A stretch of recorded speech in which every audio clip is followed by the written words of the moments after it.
All right, DJ, you're a father, and another Halloween in the books. What kind of goods did your son get, and are you just going to eat it all, or are you going to give him some? Usually they give him like a couple of pieces of candy on Halloween night, and then kids are so stupid they forget about it the next day. So then I'll just not give him any more because I don't like his body's a temple. I'm gonna turn him into an NFL player, NBA player, baseball player. So I just eat the rest of the candy because I don't have anything to live for anymore. Yeah, you got to be made of excellence, not Snickers. I like that. Did you Exactly. happen to see the pumpkin that I carved with Loaded Box podcast on it? Yeah, you suck. I was drunk. So let's get loaded. This is the Loaded Box podcast. Well, we never finished first because we finished last. I Woo! still get thrown off by no music. Yeah, that's what's going to happen. That's going to happen. Well, this is the Loaded Box Podcast, and we are your hosts, Ben Morgan and DJ Primo. And believe it or not, this is the second preview podcast for week 9. It's hard for me to even say it because we don't typically do this, but hopefully you checked out the first one earlier in the week. We talked daily fantasy. We talked about fantasy football trade candidates. We talked listener start sit questions. And this podcast is the one that we really love. It's the one we're talking about actual games. We're talking about weekly against the spread picks. We're I'm going to do a excited. little bit of overrated, underrated. So, DJ, every single week I ask you, what is your strategy going to be? Because last week, you had like 2 or 3 weeks that were pretty rough there in a row. And all of a sudden, you come back last week, you go 2-1, you finish plus 6 units. So now you are back to being Yeah. 14-10 overall, plus 9 units. And one more thing before you get started, I found this super interesting. I found an article online today that said more money was bet and lost at Nevada sportsbooks in September of this year than any other month since they've started tracking back in the 80s. Nevada books took home $56.3 million dollars in September alone. None of that was yours. You outdid like everyone. Like think about that. Like it was a tough month. And here you are plus 9 units for the year. Because I bet with Vegas. That's just the thing. I know what Vegas wants you to do. I figure it out, and I bet those games. So I lost with Vegas these last few weeks. I should have been 3-0. Okay, if any of you know my bets, I had the Bengals -4 over Tampa Bay. They were up 1,000 I points. totally forgot A that was one of your thousand points. picks. I was already done with that game. I legit was so worried about the other two games. I marked that one down as a win in my books because it was over. And then Fitzpatrick comes in. Fitzpatrick came in, and I was with another buddy of mine here, and I just kept saying, "Put Jameis back in," because this was really pissing me off. It's gonna kill me, Jameis, yeah. oh Oh, no kidding. Well, Christ, yeah, for the year, you are plus 9 units. I am -8. I thought I was making a comeback. I lost 4 units though last week. I had a little bit of a rough one. But hey, since we have a little bit more time with this podcast than what we normally take with our against the spread picks, we're actually going to go through every single game, do a quick kind of like straight up against the spread pick on it, but then we're going to highlight those ones that we typically spread a little bit more time on that actually made our list of DJ's asking me if we can time out. No, we can't. There's no timeouts, DJ. We used all of our challenges early. all right, So hopefully you're ready to go. I guess. So do you just want to start with the Thursday one? Let's do a little Raiders and 49ers. What's your thoughts on this one? All right, so we got the Niners, and they are -3 here with the 46.5 as the over/under. This is garbage. It's Thursday night game. It's San Francisco, Oakland. Nobody wants it, but you got to get the week started off with a little money. So we're kind of freewheeling here. I think me and you both for a couple of these games. If I have to bet a game on this one, I feel like the Raiders kind of came back together, even though they end up getting their ass kicked. San Francisco still doesn't look good. They just don't look good at all. I know they put up some numbers. If I had to bet on this, I'd take the Raiders here +3, thinking that they could win this game after kind of improving last week with all the doubters and haters. Yep, straight up on this game, I am also taking Oakland, and if I have to bet, I am definitely taking Oakland as well. Did you happen to see C.J. Beathard is questionable heading into this, and if he is unable to go, this is a Thursday night game. So they said on like a typical Sunday he's having struggles gripping the ball. So if he's having struggles with that, playing on a Thursday, what is up with this? Is not good. What is up with what? That's the third quarterback who can't grip the ball. Mariota, Beathard, and Josh Allen. That's the thing, man. You just lose your grip. Just got to get the grip. That's a lie. It's like hurricanes. Like the new hurricane is not being able to grip the ball. Right. Like the new canceled football games at the beginning of the season. Where I'm going with all this is if C.J. Beathard can't play, something called Nick Mullins is going to start for the 49ers. And that tells me that I am betting on the Oakland Raiders. So that can't be any worse than Nathan Peterman, though, right? You wouldn't think so. We'll get to him. We will get to him. Let's talk about the next one. We got the Dolphins and the Jets. Mm-hmm. The Dolphins and the Jets. This is not in order. So I got Dolphins are favored by 3 here at home. The over-under is 45 in this game. This one we talked about in our last podcast a little bit. The Dolphins stink. The Jets, they're an improving, rebuilding team. They know it. I don't know if the Dolphins do at this point. They just look bad. They need to go get a quarterback. But if I have to go, I think I'd prefer not to bet the spread in this one. I think I would stick with the under, as I don't know if either one of these guys will be scoring a lot this game. I think both these offenses are going to struggle. Rookie quarterback is Osweiler still starting? More than likely, yes. Yeah, so I would stick with the under with two offenses that I just don't think can score very much. Even though the defenses aren't great, I think it's going to be similar to that. What was the Monday? What was the Sunday? No. San Francisco Cardinals game. I think it'll be similar to that one. I have to watch this game, DJ. Don't put that on me. Do not put that on me. That's going to be terrible. I think straight up in this one, I'm going to stick with the Dolphins. I don't really know why. And if I have to go against the spread, I'd probably take the Dolphins as well, just because of the fact it's not 3.5. At 3.5, I'd hammer the Jets. But if I'm going against the spread on this one, I have to pick the Dolphins. Not sure where I land on that whole not a lot of points being scored in this one. Dolphins defense can't stop anything right now. And I think Darnold's continued to get a little bit better each and every week. Maybe a little bit of a step backwards last week, but he played against the Bears, and the Bears are, I would say, significantly better on defense than the Dolphins are at this point. So It's a no play for me, but straight up taking the Dolphins in this one. That's too bad. It really is. Well, let's talk a little bit more about those Bears, because we got Bears versus the Bills. How do you feel about this one? This one's interesting to me. It's in Buffalo. Buffalo has a great defense. They're not a great, but they're a pretty dang good defense, as they showed against the Patriots. And the Patriots struggled in the red zone last night. So I'm actually, the over-under here is 37.5. Yeah. That's wild. Not touching it. Spread is 10. The Bears are favored by 10 on the road in Buffalo. I'm feeling the Bills. I think they could actually make this close at the end and have a chance. Yeah, and have a chance to win it. I do. Wow. I think in Buffalo with that defense, Nathan Peterman might be playing quarterback, which is kind of scary, which could provide some pick sixes. But if he doesn't turn the ball over, I think that defense can keep it close. I think it'll be a slobber knocker. If it's only 37.5 points for the over-under, I mean, can you really have a 10-point victory or more than 10 points? Yeah. Play the odds tier. I mean, there's some college games where teams are favored by in the 40s and the spread's only high 60s and low 70s. So it is possible. But the two words I was going to say in this one is exactly what you said at the end there.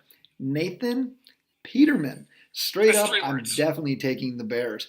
But man, there's no way, there's zero chance I'm putting money on a team quarterback by Nathan Peterman. So this didn't make my official list. I'm guessing did it make your official list? No, come on. No. So that's that. I'm not going to put any money on Nathan Peterman. I feel like every time I say his name, a little bit of piece of me as a football fan dies. That guy shouldn't be a starting quarterback. If he's a starting quarterback, I should be a kicker at the very least. There's zero chance. So, yeah, straight up in this one, Bears. Against the spread, it's a no play, but I'd have to go with the Bears because zero chance I'm putting any of my money on Nathan Peterman. Let's go on to the Chiefs and the Browns. I mean, my shit is having issues. All right. So we've got Chiefs on the road at Cleveland, -9, over-under of 51.5. As you said 2 days ago on our podcast, Cleveland hasn't been playing great defense. Have been struggling against the pass. Hasn't been playing very good. Obviously, we know Kansas City isn't playing good. So anytime Kansas City's playing in the game, I'm slamming the over. Just slamming it. 51.5. Give me all of that. If I have to go on one side, Cleveland's playing at home. I guess I'll take Cleveland. Yeah. Straight up in this one, yeah, I'm on the Chiefs. Against that line, I'm a hard pass. But this is actually one of my plays, what you mentioned right away. Because the over of 51.5, I'm putting 2 units on. This line actually dropped. It opened at 53. So I think I'm not quite sure exactly what the reason is for that drop. I looked into the weather. It looks like it might be a little bit windy. So keep an eye on that if you're going to try to follow these picks. But we know the Chiefs are going to score. I mean, they're averaging 36 points per game. The Browns over their last 3 have allowed 32 points per game. So that just seems like the door is wide open for the Chiefs to continue this like massive scoring. We saw the Browns, they fired Hugh Jackson. They got rid of Todd Haley. I think they're going to try to simplify the offense a little bit, and I think it's going to work right away. We see changes made every once in a while with these coaches, and teams come out and they play and they score up points. So with this shakeup, I think things are going to get a little bit easier potentially for Baker. He's going to be a little bit more relaxed. He's going to be able to play his game. I think they're going to be able to put up some points in this one as well. Last week, you watched the Chiefs. They were held scoreless for the first quarter, still put up 30 points in that game. And I just think the Chiefs, if they score around 30 to 35, the Browns score around 24 to 28, I think it's an easy over. I'm going 2 units on this game as my first official play. I mean, yeah, simple math there. Yep, that's what I do. It would be terrible if I just said over and then predicted something on the under. It would have been incredible. It would have been great. Let's go to the Vikings and the Lions. You go ahead first. I got this one. All right, so Vikings and Lions. I'm definitely taking the Vikings straight up. We're looking at it right now. It's Vikings -5 with an over-under of 50. The thing that scares me a little bit about taking the Vikings against the line in this one is not an official play for me. What scares me is I kind of like the Lions as a general team, but they keep doing this thing where they look like they can compete against anybody, and then they do what they did last week against Seattle, and they lose 28-14 against a lesser team at home. Like I can't really get a pulse on this team. So while I'm a Lions believer, I'm still going to take the Vikings straight up. Against the spread, man, if I absolutely have to pick in this game, I'm probably going to side with the Vikings, despite it being more than a field goal. So, what do you got? All right, this is one of my games, all right? So, I want to be uncomfortable in this game, right? If I'm not uncomfortable, my saying, if I'm not uncomfortable, I'm uncomfortable. So let's stick with that. I have Vegas. I'm going to give you the right picks the majority of the time. You know, every now and then Vegas is going to lose, but you keep sticking with me, you're going to be up. What are we up? 60,000 right now, you said? 600,000? Something like that? Yeah. You said 6 units, so if you're a big bettor like me, $600,000, no big deal. So I'm actually taking the Lions +5 at Minnesota. I'm at the point right now where I'm fading the Vikings. I did it last week was the easiest pick of my life. On Sunday night, taking the Saints at the Vikings, I was like, shit, they're gonna win this easily. Easiest pick of my life. Yeah, you can always say easiest pick of your life when you win. That's the best thing about it. I just don't think they are great offensively because of Kirk Cousins. They have the wide receivers. Latavius has played well. I don't think their running game really is that great. But he's just an average QB. That's what he is. He makes some good plays and he makes some dumb plays. It just balances. He makes such boneheaded plays that makes him an average quarterback. Minnesota has not been good against the pass. They're 20th in yards given up. Run defense is pretty solid, but let's be honest. I know they have carry on, but the Lions' run thing is never their strength.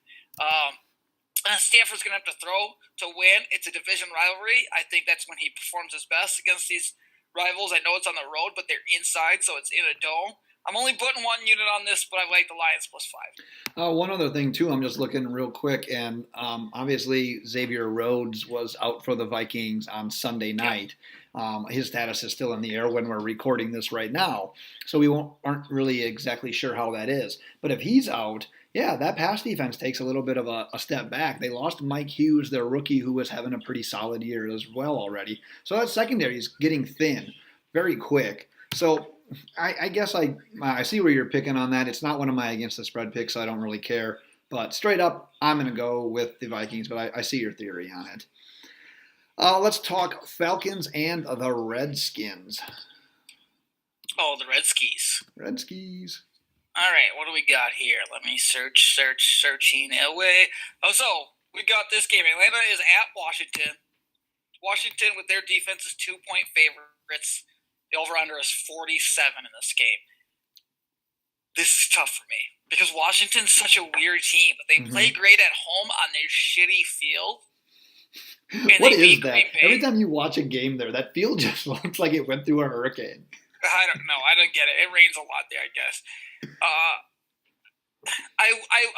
Everything tells me to take Atlanta, which makes me want to take the Washington Redskins. So if I'm betting this game, you probably should too. I'd probably go Washington this game because I'm not comfortable betting Washington here. But they just keep winning at home. That defense is so good. It's probably going to be rainy. Run game is not their strength. And if they can't throw it, I mean, they're in a lot of trouble. I'm just going to assume it's raining in Washington this weekend. So this is actually one of my official picks for the week. So I've got 2 units on this game. And I originally, when I was looking at it, I sort of liked the Falcons. I am going to pick the Falcons straight up. But I'm going to drop some information on you here, which talked me out of the Falcons and made me go to the over 47.5. Atlanta this year, they're only 3-4. Like, they're putting up all these numbers offensively, but it's not really transitioning into wins right now. They haven't even won a single game on the road yet this year. So I'm taking the over instead.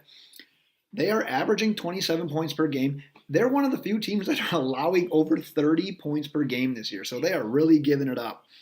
Washington's allowing only 19 per game right now. Their last 3, they're they're under 16 points per game. Those games, though, in those 3 were against the Giants, the Cowboys, and the Panthers. While I kind of like the Panthers, the other 2 are not nearly on the same level offensively as what the Falcons are. We saw a couple weeks before that, the Redskins played a quality team in the Saints, gave up 43. The one other thing going against the Falcons, which favors what you were talking about, Washington's won 3 in a row, both straight up and against the spread. All 3 of those games have been unders, but I'm thinking this game, it's the Falcons. They give up a lot, they score a lot. It's going to be more of a shootout. You got the Falcons coming off of a bye. They've got time to prepare. I know that their defense it's not fixable this year. They're going to continue to give up points, so they're going to have to score. I'm putting 2 units on the over, 47.5. Yeah, that over-under is tough. I think that's squarely dependent on the weather come Saturday. I think if you see it's rainy and windy and cold, shitty there, you might want to change your mind on that. Yeah, as always, this time of year. Sunday weather prediction, so that could fuck you. But I don't know. I see -2. The sexy pick, I think, is the Falcons just because they're this high-flying team that the public likes to watch, throw the ball around like this. Right. Julio not score and all that good stuff. But that's why I'm pushing the Redskins here. I don't think Atlanta has it. And their defense is really bad. No, their defense is bad, and all the numbers and everything's just lining up in Washington's favor right now. Yeah. So that took me off Atlanta. I'm off that, and I'm going to go with the over. Let's talk about the Carolina Panthers and the Tampa Bay Buccaneers. All right, spread here. Carolina at home. They're getting 7 points here. 54.5 is your over-under. I am going over just because it's the Tampa Bay Buccaneers. It's 54.5. I feel like it's a challenge. And when I feel like I'm being challenged, I'm going over. 54.5, over. Hit it. Pound that over. You see anything like 52 and over, I'm going to hit it. Because I feel like I'm getting challenged. I'm like, yeah, you think I won't bet the over? I will bet that over. So, take it personal. I said as Fitzpatrick is going to be throwing the ball, Carolina's going to be scoring because Carolina won't be able to stop themselves from scoring as fast as what they want to move slow, but Tampa Bay is so bad defensively, I think Carolina will just accidentally score. They'll have to pull a Todd Gurley otherwise and just kind of slide down every now and then. Okay. As far as the spread goes, yeah, that's a tough spread. I'm still gonna sit Carolina on this one. I'm gonna lay the points to 7 points and take Carolina here. Yeah, I'm with you. I mean, straight up, I'm taking the Panthers, and at 7, I just feel with Fitzpatrick playing, yeah, maybe you have a little bit of magic left, but man, at some point we know that it falls off with him. We know that he can't do it every single week, and if he runs into a decent defense, obviously that's when most people struggle, and that's really where he'll struggle. Like he was doing a lot of good things against not so great defenses. Carolina is a much better defense than what he was seeing earlier in the year when he was crushing it. So yeah, 7, it looks like a big number, but I mean, the Panthers are that kind of team. I said it last week. They could blow teams out. They could lose this game. They legit could lose this game, and it would not surprise me. But if I'm going against the line, it's not an official pick. I will take the Panthers as well. Bang. Ravens and the Steelers. This is a tough one. What do you have? God, I hate the Ravens so much. Ravens are favored by 3 at home, and the over/under is 47. That's Holy high for a cow. Steelers Ravens game. That confuses me. I would have to take the under just because it's in Baltimore. They're going to keep it slow. It's even though that the Steelers like to throw it around, I still think that they're both going to kind of hammer each other here in this one. They're going to play hard nose. 47 is a lot of points. I know the average score for the NFL game is around 48 point something, so it's tough sledding. But if I have to take a team, I just don't think I gotta go Baltimore here. Yep. And the only reason is I hate Baltimore, hate them, think they're sucky. But the reason is Ben Roethlisberger on the road against such a good defense. Yep. He could have 4, 5, 6 turnovers in this game. I don't think James Conner ever gets going.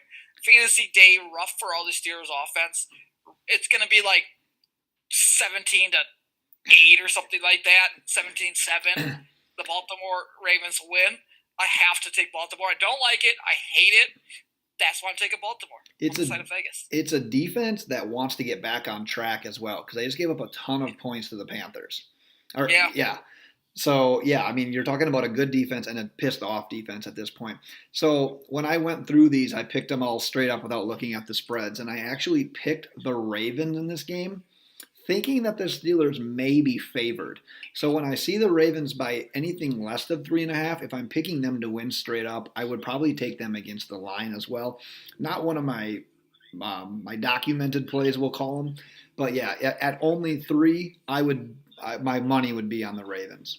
For me, this feels like it'd be like one of those Jaguars-Steelers games from last year, where the Ravens just kind of take off because they just dominate them defensively, and they just kind of are able to throw the ball and they get out in their own head, Steelers, and just kind of shit the bed. Yeah. It feels like it could be one of those games. Right. Let's talk about 2 teams who actually just traded wide receiver. We saw Demaryius Thomas go to the Houston Texans, and now they play each other. So what do you got in this Broncos-Houston game?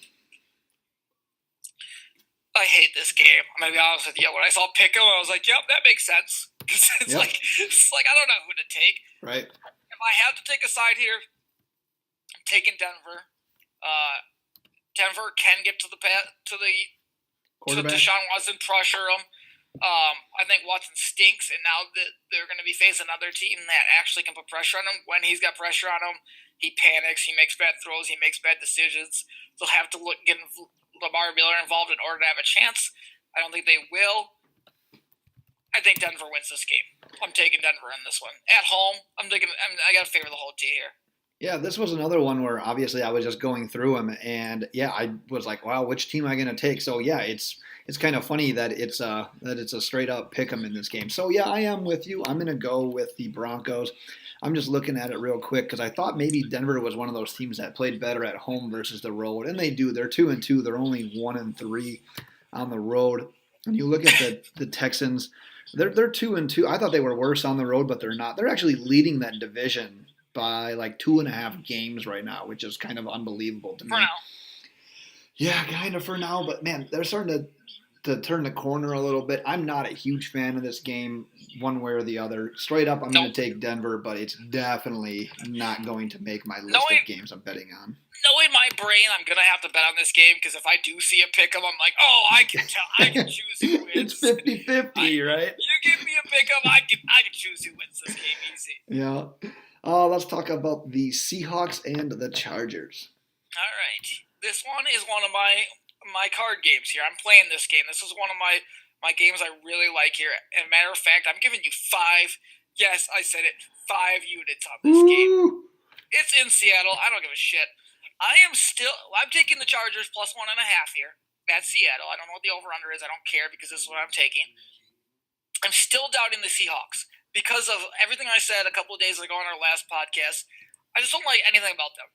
Their last 3 wins have been against the Cardinals, the Raiders, and the Lions. 2 teams that are going to be drafted in the top 10, and maybe 3 teams that could potentially draft in the top 10s, but Cardinals and Raiders will be drafted in the top 10. No doubt in my mind. Raiders will be around 12, 13. Lions will be around 12, 13, potentially in the top 10. All these teams are playing for their future at this point. They're not really... they could be in take mode. They can go NBA on your ass, okay? They could just lose just to get a draft pick. Now they have to face against a good team that is coming off a bye. I'm pretty sure they're coming off a bye. I made sure to go through just to make sure I didn't sound stupid. I made sure to go through the schedule last week. Pretty sure the Chargers are coming off a bye. They are, because they played in London the week before. Correct. Who traditionally plays great in the second half of the season. Keenan Allen, Phillip Rivers, they got off to slower-ish starts last year as well. And then Keenan Allen just blew up. I had him on my fantasy team last year. Blew up the second half. Was probably one of the top 3 wide receivers last year. Can that please happen again this year? He has 1 touchdown so far. It'll happen. This is what they do. This is what this team traditionally does. The Chargers win this game huge. They win it huge. 5 units on this game. Wow. Easy. You are oozing with confidence, because this is another one. I was going through it. I'm actually picking the Seahawks to win this game. It's fine. And it's just because of what they've been able to do a little bit recently. Bye week. We see them play a little bit traditionally better at home. They really haven't had that many games this year. I think in home games they're only 1-1 this season, which is really kind of odd to me. But they had that overseas game, so that's a neutral site. They are 3-0 in their last 3 against the spread, and they're 4-1. 4-1 against the spread in their last 5. So they've actually been doing very well and straight up. And it's been against, I don't know, kind of like an average run of the teams. It's against the Lions, who are a decent team. The Raiders stink. The Rams are a really good team. The Cardinals, who stink. And the Cowboys, who are just kind of this team stuck in mediocrity. I like the Chargers. Don't get me wrong. I'm a big Charger supporter. I love Rivers. I love Gordon. Huge fan of Keenan Allen. They were my pick to win it all this year. I just think this is going to be one of those games where they trip up a little bit, and Seattle takes advantage of that home field. They kind of ride this wave a little bit more. I'm not a huge believer in Seattle, but I think they can get it done this week. Oh, by the way, that was my 4-unit game. I accidentally just hit the 5. My 5-unit game is coming up. Oh, so you are not oozing with confidence. No, I am. I just can't do 2 5-unit games here. Okay, let's move on to the Saints and the Rams. In my opinion, this is the game of the week. It is the game of the week, right? And it's probably played at 3 o'clock, and Tony Romo's doing it and all that good stuff. It's a Fox game. Okay, well, whatever. Joe Buck. We've got the Saints 1.5, minus 1.5, over-under of 60. No surprise there. That is an awesome over-under. It's a monster over-under. I love it. Yep, I'm hitting the over on that one, of course. 60 points. Challenge me. This one is tough for me. The Rams should have lost to the Packers. The Aaron Rodgers, 2 minutes left. Let's be honest. Who in the Jared Goff, Sean McVay, everybody on that team, they thought they were going to lose to the Green Bay Packers. They got a break here. There's just something about this game that makes me think that the Rams on this fast track, probably getting Cooper Kupp back, are at an advantage inside the New Orleans Saints dome. I'm feeling the Rams here. Are you? I'm feeling the Rams on this one. I don't know why I thought this would be the one. I think the Rams have the Chiefs coming up later this year. I think that's when they finally lose. I think the Rams win this game. I am looking forward to this game. I'm so pumped up that the Dolphins play at noon so that I can watch this. It's perfect timing because the Dolphins play at noon, this game's at 3, and then your Packers play Sunday night. So it is a perfect slate of games just to Yeah, we're going to have to punt on the Sunday night game again. Sunday night pod We again. might have to, exactly. Yeah. Better do it real early. I'm going to go against you on this one, though. I think that the undefeated streak comes to an end. I like what the Saints are doing. I thought that game last week against the Vikings was going to be more back and forth. I thought it was going to be very competitive. And the Saints just kind of took it to them. They performed well on defense. That Drew Brees to Michael Thomas combination is legit. Taysom Hill to Michael Thomas combination. Taysom Hill, throw him in there. That completion percentage, Drew Brees to Michael Thomas, is just unbelievable, off the charts. They should, at that clip, I don't know why they don't throw him the ball every play. Yeah, they should just throw it constantly to him. I mean, it's like Devontae and Aaron Rodgers. Yeah, he's been hot as well recently. But, I mean, we haven't even really seen Ingram get heated up yet. I think at some point that's going to happen as well. I think you're going to need both of those guys to play well against the Rams, and I think doing that at home in this environment is maybe the game where you can do that. If they can stay balanced, I think they have a really good chance of knocking off the Rams. It's not an official pick for me, but I am going to say that the Saints end the Rams' perfect streak this week.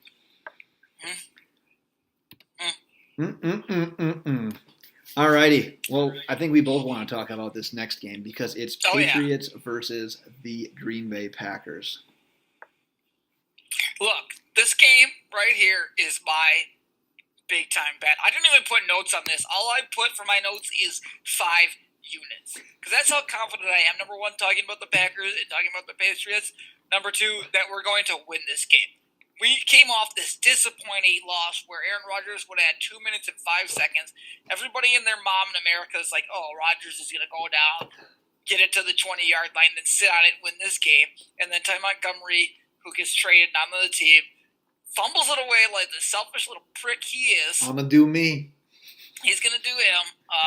Now he's going to go sit on the Ravens bench and probably never play again for an NFL team because it's the only top opportunity he had to get on the field ever again. What a terrible situation to have to go to.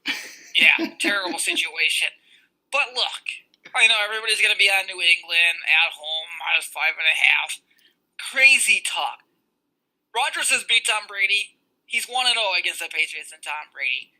That one was in Green Bay, I believe, if I remember correctly, but I can't remember for sure. Yeah. But this Patriots defense is so bad. So bad, and now that Aaron Jones is going to get involved, they got all their wide receivers, got these rookie guys. Rodgers is going to have all day. New England's pass rush. New England, do they still have single-digit sacks? I don't remember if they got a sack, but they were one of the few teams, one of the 2 teams, I believe it was, to have single-digit sacks going into this week. And Green Bay's got one of the better offensive lines in the league.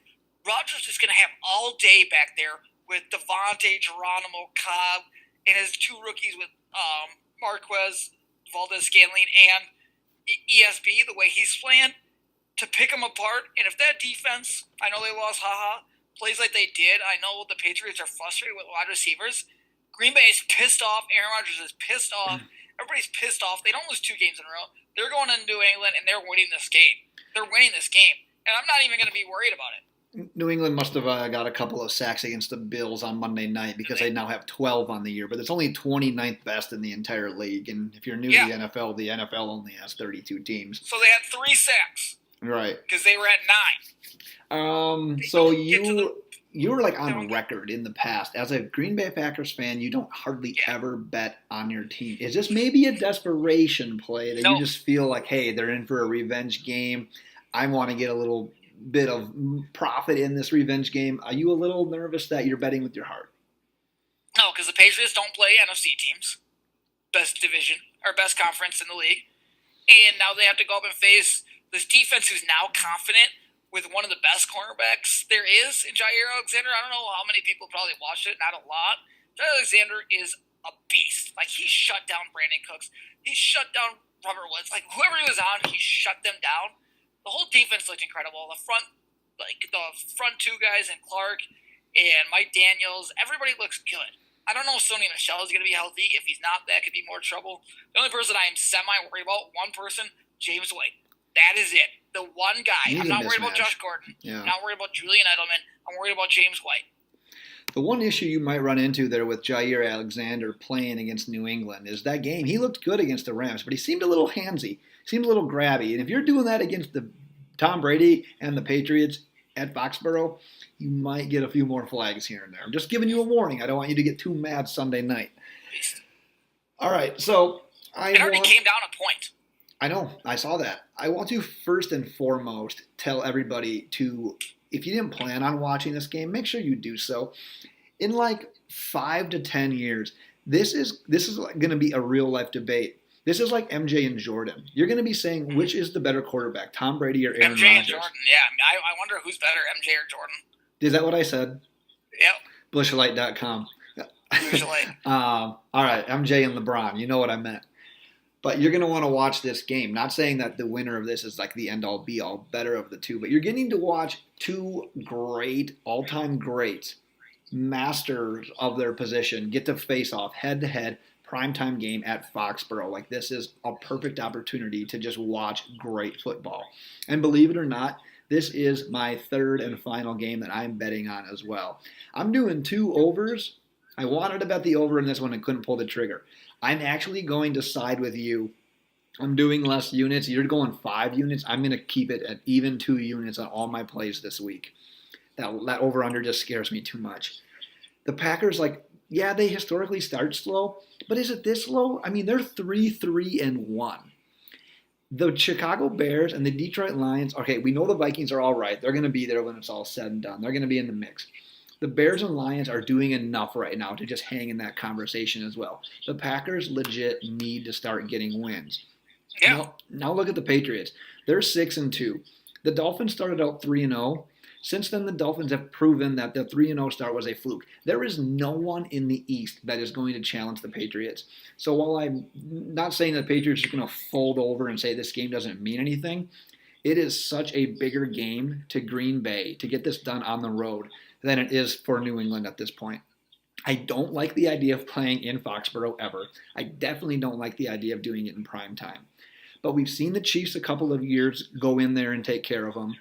And earlier this year, also in Foxborough in a Sunday night game, we saw the Chiefs go toe-to-toe with them, 43-40 in that game. Rodgers is pissed. The Packers are pissed.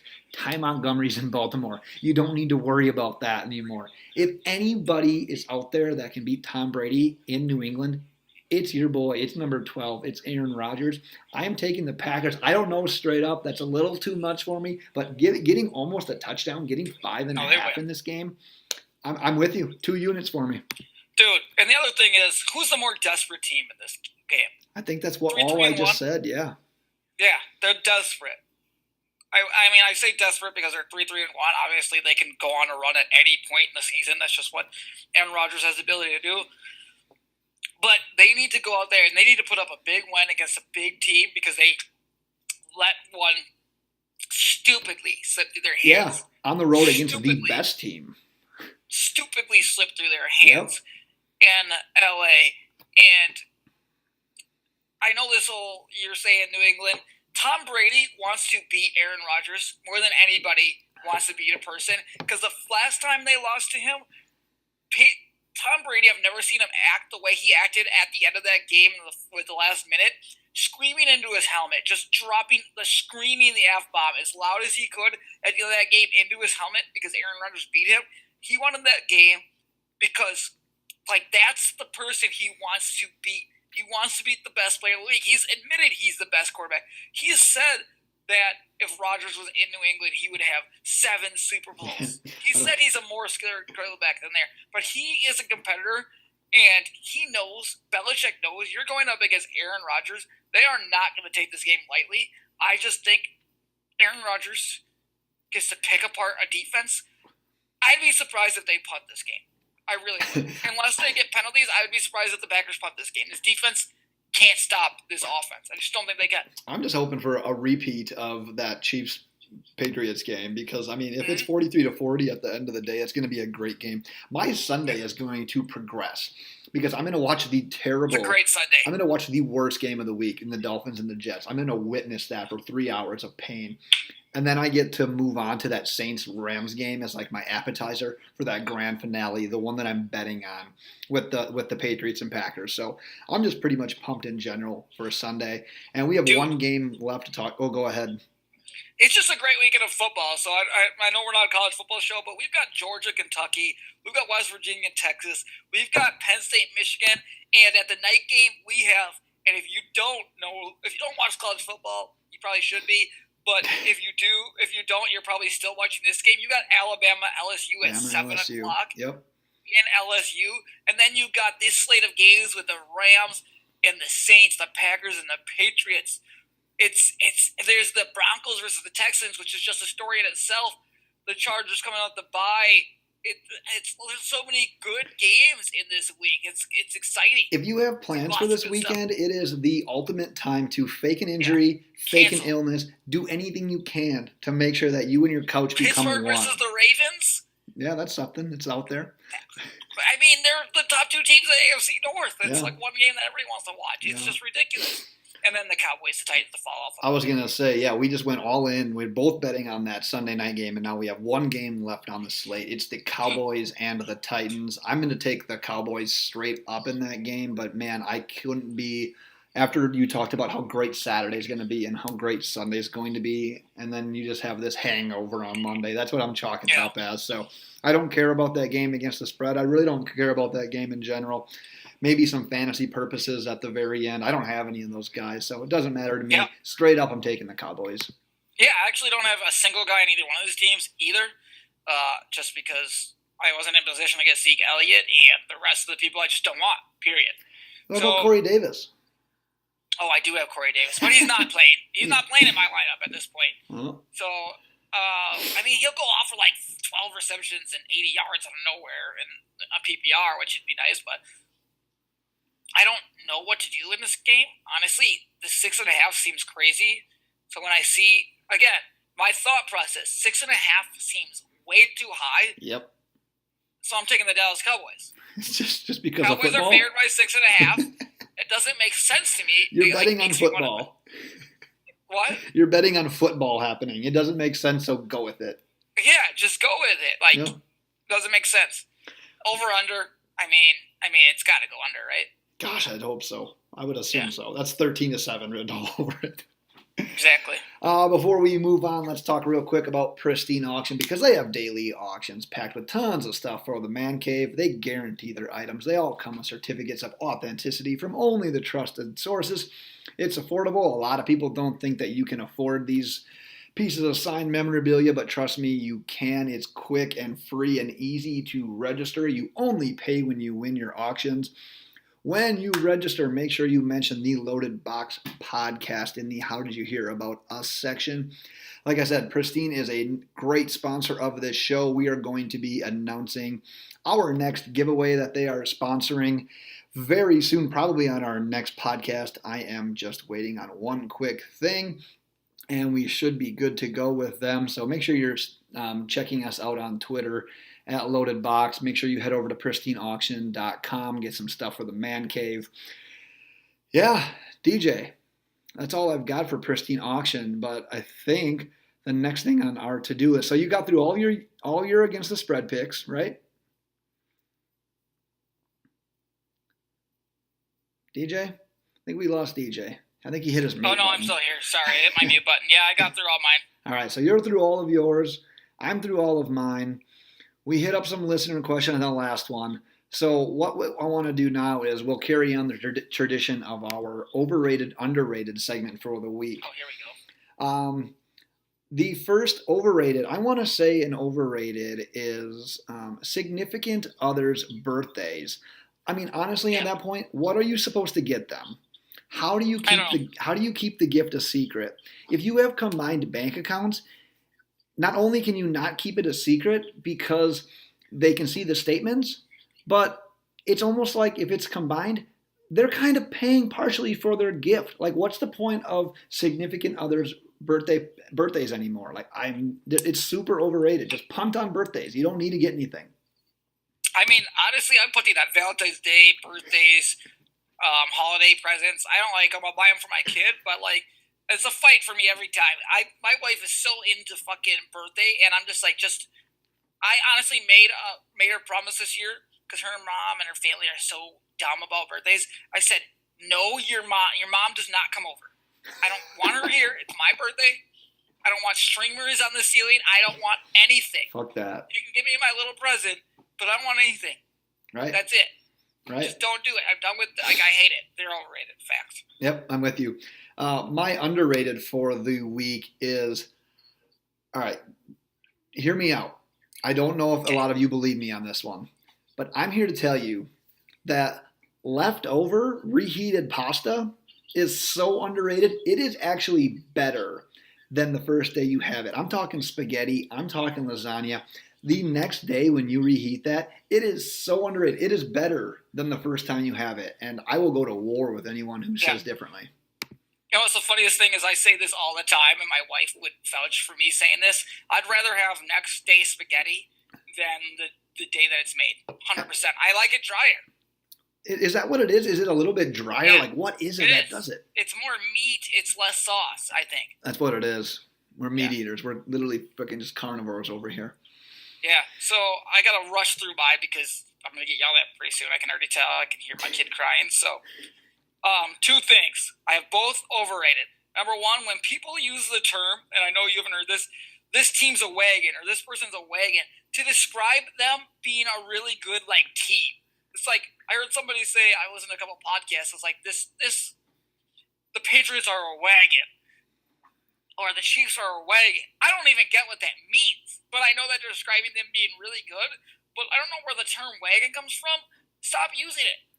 Use something else. Use a train or something, like an unstoppable force. A wagon? Right. I could just push a wagon over. Yeah, wagons are old and they're slow and they're pushed by horses. So nobody you can't even uses wagons anymore. Nope, I'm with you. That is over. I've never heard it, so I'm not sure that I can consider it as overrated because I'm not sure that it's rated. It is. But I understand your frustration level with it. Yeah, it's really annoying. My other one is it's building off your pasta talk. So my wife made something called manicotti. Honestly, I forgot this 45 times over the last day and a half because I was like, what is the name of that? But it's lasagna, but it's a different noodle. So lasagna is called lasagna because it's a noodle. So if I don't get this. If I just made lasagna, the noodle, by itself, would I call it lasagna? Or is it only lasagna when you put the sauce and the cottage cheese and the meat in it? Because the manicotti is the exact same thing. Different noodle that you roll up. But the noodles, is there a noodle in the world that tastes different than the other noodle? Lasagna noodle and a manicotti noodle taste the exact same. So why don't these dishes just have their single name, like macaroni and cheese? No matter what noodle you have, it's still macaroni and cheese, right? Right. Yeah. So here's my theory. Or is on this. It's a macaroni noodle, actually. So I don't know. Because I totally agree with you now at this stage in life. But you know this, and a lot of other people that listen to the podcast may know this. I am a very picky eater. And it took me until the age of, I believe it was 18 or 19 before I even ever had spaghetti or lasagna. That is a fact. So after I did that, I still wouldn't eat the noodles that were different shapes, and I definitely wouldn't eat the ones that were different colors. Like you see, like the orange ones and the green ones. Yeah. And you're so right. It's the same. Everything's the same. But I, for the longest time, was for the longest time, I didn't even eat noodles. And then once I started eating noodles, it was still another probably 4 to 7 years before I would eat the multicolored ones. So I'm with you on that. I can't even I'm it doesn't make any sense to say it. But it's okay, I should call a taco on that theory, a taco should be just a tortilla. That's the name of it because that's what it's wrapped inside, right? Or a pizza should be just dough or bread crust or something like that. It's it should just be the name of what it's the base thing that it's wrapped in. A hot dog should just be bread. Yeah, I can't argue this. I think you found the hole in the system. Yeah, Italians or French or whoever, not creative. No, not creative at all. We knew that already though. Fuck it. Any other overrated, underrateds for the week? Nope, I'm really pissed about that one though. All right. Well, DJ's pissed, and I'm going to continue to have some more of these Busch Lights. So hopefully you enjoyed our 2 podcasts that we did to preview Week 9. If you're catching this one and missed the other one, make sure you go back. Our previous podcast, we talked daily fantasy sports. We talked about fantasy football trade targets that you should look into. Some fantasy football start, sit, listener questions. Make sure you check that one out as well. Follow us on Twitter at LoadedBox. Check out our website, loadedboxpodcast.com. Our next episode, maybe we'll be back Sunday. We'll see, depending on how these games go. But we won't at least have hangover. Well, we might have a hangover to blame, but we won't have proper improper planning going on Sunday because we are going to indulge in football all day Sunday. So with that, DJ, why don't you wrap up our Week 9 preview pods and send us away. Bye. Bye.